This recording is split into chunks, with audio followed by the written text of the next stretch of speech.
Hello there and welcome back to my channel. So today I'm going to be going over Alien Covenant from 2017. So I remember just really loving the franchise growing up, and all I ever wanted there to be was another one. And so that's kind of where Prometheus came into play. And we all know who or how that meant to me from my previous review. And then so I was finally excited to see this because it was the first Alien movie that came out in my lifetime that I would get to see in theaters, get to participate in, get to have hype around, and it was titled and Alien something. And so it's a very pretty film. It's got a lot of great scenes in it, and it's not the best in my opinion. It has a lot of things that kind of veer off in some other directions that kind of become confusing or lackluster in some parts, but there's still some good backstories, and it's a very pretty film, and there's some fun to be had with it.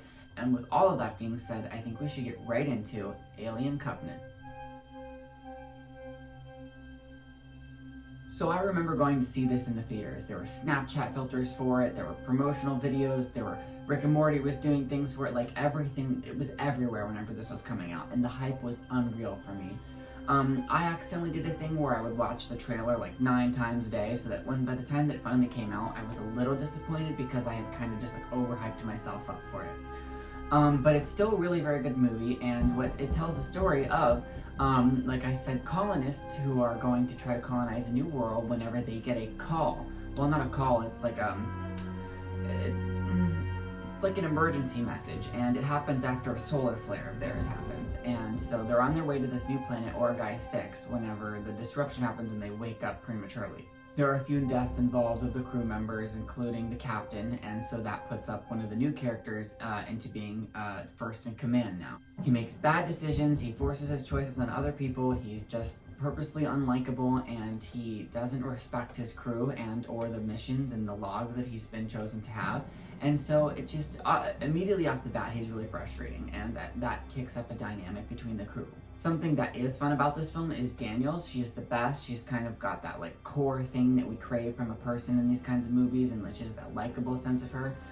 It's kind of sad that she's kind of like the only one in the movie that has that feeling. They don't really carry on that feeling from the original Alien. I thought that there were so many deleted scenes that could have been really good in this, like the opening scene of them all together in the ship, and then with the toast and James Franco, and then also the prologue with Elizabeth Shaw and David reaching the homeworld.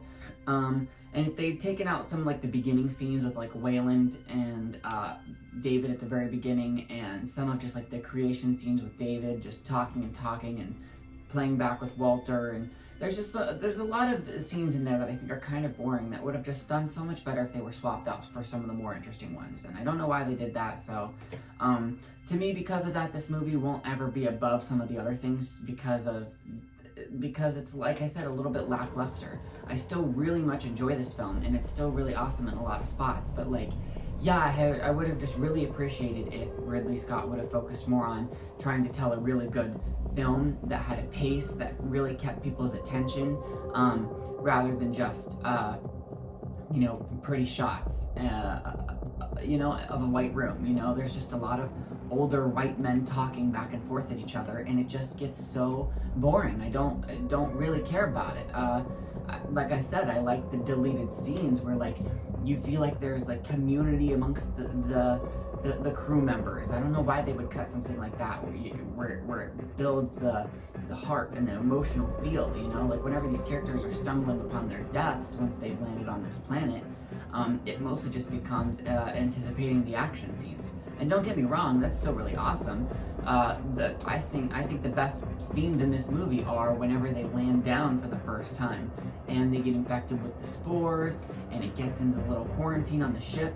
That's an amazing, thrilling scene. I love just like the sound in the background and the music. I love the idea of the neomorphs. Now that is something that is a really cool concept for me. Now I like the idea of like the black goo changing and doing different things. and that these kind of like organic types of xenomorphs were a fun portrayal to see on screen, and they were just menacing, and I loved the way that they were white and they looked really different, you know, and it was very it was fun to see them chest burst out of like the back and the nose and stuff, like just a different type of, you know, xenomorph alien. Now when it comes to the xenomorphs, we in this one are trying to figure out something about like David's creations and then him with the black goo, and did he or did he not create them or make them or whatever. In my personal opinion, I don't believe that that's what's going on. If you look at Prometheus and everything that was going on there and everything that's continue on in this movie, it seems very much like to me that the xenomorphs were bioengineered, like chemically designed bioweapon, whatever kind of thing that it was supposed to be for the engineers. And they've had the plans for them and the studies for them, and you know, they've had them for a very, very long while. And so I think what happened is David got into that and he was tampering with it, and he was looking at their building materials and their blueprints, and so he was pretty much just creating what the engineers basically had already created. So in my personal opinion, David is not the life giver to the xenomorph. I don't believe that he came up with them on his own and decided that they should be. I'm very, very confident that they are already existing in a universe and in a world where they're their own thing.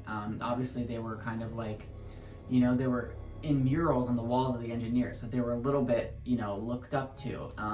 So yeah, I don't believe that they directly came from David. I think that he tampered with them and tried to make his own versions of them. So some of the other good scenes is when they're trying to get off of the planet. Now, after we've had some exposition from David and everything that he did with the home world, and you learn that he killed Elizabeth, there's just so many things that it doesn't do as a sequel. And like I said, it's a very, very pretty film. I love seeing the planet. I love seeing the crashed, derelict ship. I love seeing aliens come out of people. I love seeing people get attacked. The action scenes keep your attention, and they're very fun and fast-paced. But the rest of the film just, I feel like, doesn't have as much to offer, that it really just holds it in this place of being stuck in limbo for me. I was excited for maybe a sequel to this, but then whenever the reviews came out and they were kind of so bad, it kind of put the franchise in like a deadlock state. But yeah, whenever they're trying to escape from the planet and the xenomorph is like on their ship, you know, that's really fun to see. Except for the fact that that was in the trailer and I pretty much knew everything that was going to happen, which is a bummer. I kind of wish I didn't watch the trailer so much for this. It maybe would have made it better for me. I wouldn't have been expecting so much. And then I literally think about how, like, when we're watching it in the movie, it's just extended, you know, like all the best parts of this movie are in the trailer. So whenever you're watching Alien Covenant, you're pretty much just watching all of the talking scenes, you know? So we cut to, and there's one final battle of the xenomorph on the ship, because if you know anything about this franchise, of course there's a stowaway. There's always a stowaway. I love seeing them run around the ship like that. There was a lot of cool shots. The way that the camera moved was very Ridley Scott. Just the look of the design of the set, very pretty. Like I said, I've said so many times, such an aesthetically pleasing movie. I love the way that the set looks. I love all of the kills. I love the kills in the shower.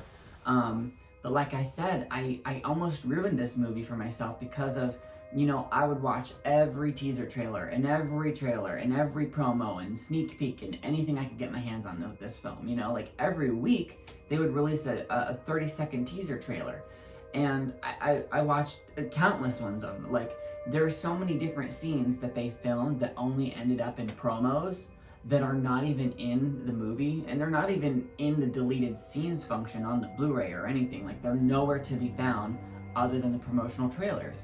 So there was just so many different things that I was expecting out of this, and when I didn't get them, it kind of threw this movie into a blender for me. And so I really hated it a long time when it was first coming out, and I just couldn't watch it. The more I watch it, the more I like it. It becomes easier for me, and I forgive it for what I was expecting it from. But yeah, I have a hard time with the ending, man. I love that that final battle of them, you know, it coming and attacking them, and then it goes to the little, you know, loader thing, and they blow it out of the airlock. But like I said, it's very cliche in the way that it's like, first of all, that scene only goes on for like a minute and a half, and so it's like, that's not really a big payoff that we wanted, especially from this film when you spent most of it talking at us. And then it was too easy. They got rid of it too easy. I didn't feel like the threat was really there, and they got rid of it how they get rid of it every single time. And it's like, come on, you know, after however many Alien movies now, this is the 6th one in the franchise, that it's like, can we try something else a little bit maybe? I don't know. It just felt the same. I didn't feel like, oh wow, you know, like they really did something with it there. The way that they tried to do that was the whole shock value of David and Walter switching, and it's like that was kind of a given a little bit, because unless you show someone winning a fight, anytime that it cuts away, you pretty much know that there's going to be something like that going on. So I don't know, maybe I don't know what to say literally, other than the fact that like the shock value that they just wanted to throw upon you whenever you realize that Daniel is in danger right in the very last 10 seconds. That made me so upset. It irked me, because I was like, oh, we just went through this whole film, and obviously she was the best part of it, and she went through all of this just to fucking get put into a thing and be helpless and killed.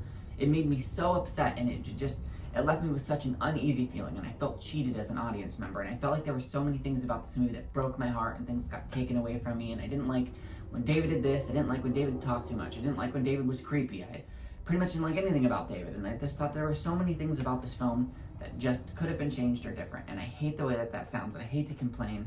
And I know that this review is maybe a little different than some of my other reviews, because I'm mostly just like hyping and talking about shit that I love so much, but it's like, you know, with this one, there is things that I love, but more often than not, I'm struggling with this one because there's so much potential. So whenever I watch it, a lot of the times I'll skip the scenes that I don't really care for, that I don't think give much exposition, and I'll go in and substitute for some of the deleted scenes, and kind of piece together my own movie.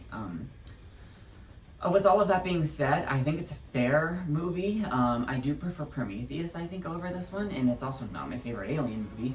But yeah, I do enjoy it. I don't hate any of the Alien films.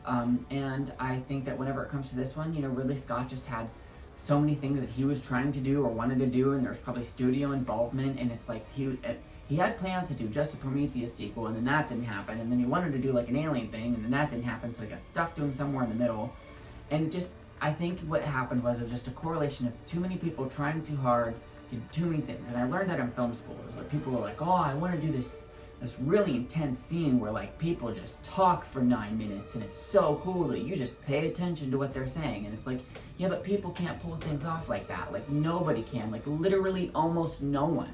And everyone in film school is like trying to outdo themselves and trying to do this big scene and do this giant big camera angle here, and let's talk about this and this, that, and the other, and what if there was this scene, and then there's these two guys fighting about that, or what about this drug deal? And it's like, stop, you're all so boring. Like, everyone tries to be creative, and I think that's what this movie's biggest thing was, is he was like trying to do something with it. It was trying to be a sci-fi movie, it was trying to be a colonization movie, it was trying to be a horror movie, it was trying to be an alien movie. Was it trying to base off of the religious thing from the first one? Like, I don't know. There were just so many scenes where someone was like, it would be so cool to just have a guy talking at me because I'm a nice director and I know all of these things and I'm Ridley Scott, so people will just watch what I do because, you know, blah. And it's like, no one cares about that. They literally don't. The only reason we care in Alien about any of the dumb, boring shit that they're talking about is because of how good the cast is, how good the people are, their relationships, their dialogue with each other, you know?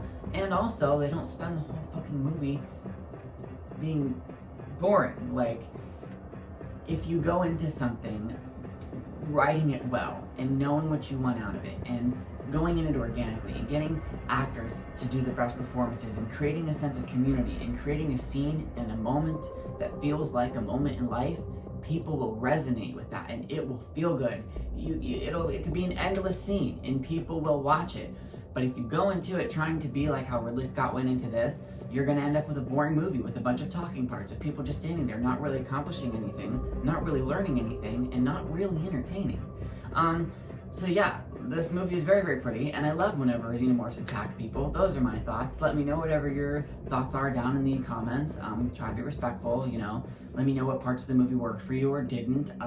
Do you feel similar in any way? I'm kind of hope that they do another sequel to this movie. Sequel or not, I don't know. I just love alien movies in general, and so if I can get another one in this IP, in this franchise, hey, that sounds great to me. I remember seeing this movie in the theaters and just being like completely blown away because I was in like this awe of like I loved everything that I loved about it, but I was so heartbroken by the things I was heartbroken about it. So yeah, I've had fun going into the Alien franchise. I definitely went on to Alien vs. Predator soon. I don't know if I'm going to get right into those or if I'm going to do the Predator franchise or if I'm gonna get back to the Nightmare on Elm Streets. But yeah, I definitely had fun doing this, and it was one of my favorite things growing up, and I'm super happy that they did make another one in 2017 because, hey, it's more shit to talk about. Something that I have just recently gotten is this alien NECA figure, and it's so beautiful. It's from the first classic Alien of the Xenomorph, and it just is so nice. I love this figure. He's so cool. I'd always kind of wondered like what their shape was and like how they look like, because in the movies everything is so dark. So to just like have a handheld version is so like, it's just cool and mind-boggling. Like, it's such an interesting shape. I found myself like memorized by this creature my whole life, and so yeah, this is definitely a fun little thing to add to my collection. Super nice, extremely detailed, a very, very well crafted figure, and I absolutely love him or her or it, whatever it is. This is my Alien Covenant DVD Blu-ray a combo pack. It is just basic, it's the basic one. Very pretty artwork, and it just goes right in there with all of my other DVDs. Nothing much to say about it. It's not like a whole set like the other ones. Anyway, yeah, thanks so much for watching, and be sure to check out some of my other videos because I've done a bunch of different genres, and I plan to do some more. Soon upcoming, I'm going to be doing a live stream on April 10th or 15th. I'm not exactly sure yet, and I'm going to be having some of my friends from YouTube to celebrate my 200 subscribers. Now it's all the way up to 220, almost 230. That's amazing. I can't even imagine how many people watch or pay attention or interact with my opinions. It's been so fun, and I would say about 98% of the time it's genuine and amazing, and I love that connection, and I love talking with people about these things. So yeah, let me know what your thoughts are in the comments. Check out some of my other videos. I've done location visits, and like I said, I'm going to be having some live streams coming up soon. And with all that being said, thanks for watching, and be sure to check back. Alright, bye!